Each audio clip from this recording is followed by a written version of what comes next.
I guess Biggie said it best. More money, more problems. So House of Gucci is about the Gucci family from the 1970s to the 1990s, following Maurizio and Patrizia Gucci's relationship and their impact on the company as a whole. And it's amazing how well they managed to bring those decades alive. All of the sets, costumes, and props really made it feel as though you're going through a time capsule while exploring the most elegant aspects of those decades. From the cars and outfits, hairstyles, and music, they really did an exceptional job at showing you what it was like to be incredibly wealthy during those times. So I literally knew nothing about the Gucci story going into this movie.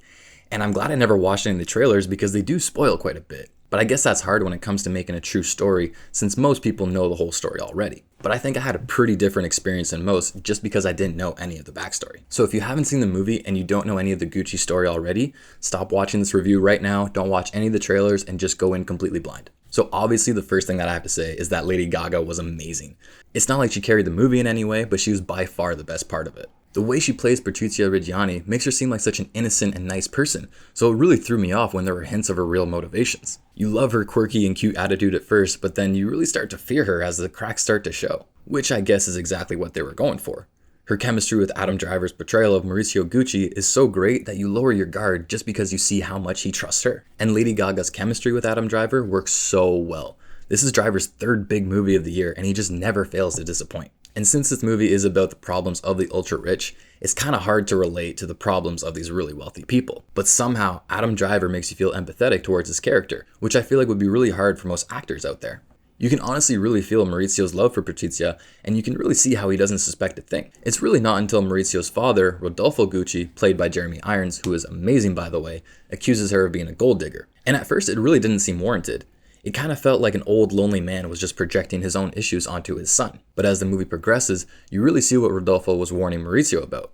Every time Patricia doesn't get what she wants, she shows her real true self. So I know Lady Gaga won the Oscar for A Star is Born, and I know that was her breakout role, but somehow she's even better in this movie. It's time to take out the trash. All I really saw was her character of Patrizia, and she dominated every scene that she was in. Even her accent was perfect throughout the whole movie, which is something I can't say for the rest of the cast. Nobody has ever said that to me, nobody. And so throughout the whole movie, everyone is speaking English with an Italian accent. And for the most part, it's not that bad. But for some certain moments and some certain actors, it felt like maybe they didn't have enough time to rehearse because their characters sounded nothing like an Italian accent, or it sounded like someone doing a bad impersonation of Mario and Luigi. Nobody. And by far the worst part of the movie was Jared Leto's portrayal of Paolo Gucci. His accent was incredibly over the top, and his silliness really contrasted with the seriousness of the movie in a really negative way. The character on his own is pretty funny, but it felt like he was taken from a completely different movie and just thrown into this one. And at first, I really didn't mind his comedic little side bits, but as the movie progresses, it became more and more obvious that he was going to play a larger role. And by doing so, it really takes the movie's pacings off the rails. I feel like they really could have toned down his character, maybe not concentrated so much on it, and it would have been a much more focused and concise movie. You're going to make me cry. But regardless of Leto, the rest of the cast is absolutely great.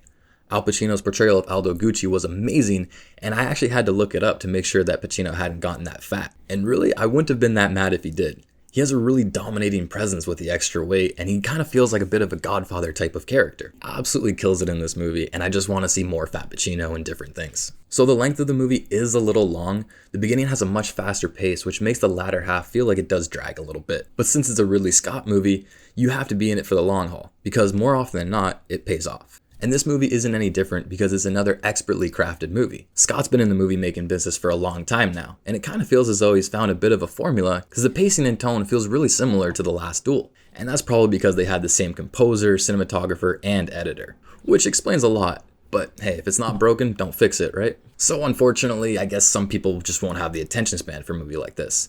But if you try to engage with the film, then I promise you won't be disappointed. Except for maybe Jared Leto. You're going to make me cry. Ridley Scott clearly puts a lot of time and thought into everything that he does, and there wasn't a single moment in this movie where I wasn't impressed with what I was seeing. So after the movie ended, I actually read up on the Gucci story, and I wish that they touched a little bit more on how Maurizio bankrupted the company with his outlandish spending. It was a major reason why he had to sell off his shares of the company, but since he's a victim of this story, I felt like it was okay for them to not concentrate too much on his flaws. So Patrizia has now since been released after 18 years in prison. She now works in a high-end jewelry brand and has been back paid millions by the Gucci brand. So she's doing just fine now, in case you were wondering. Overall, this movie is really great and entertaining. It's not a masterpiece by any means, but is definitely worth watching, even for just the performances. The sets and atmosphere is what really sold me on this film, and it's just an expertly crafted film. So on a scale from 1 to 100, I give this movie a 78. Thanks for watching. Remember to please like and subscribe, and I'll see you next time.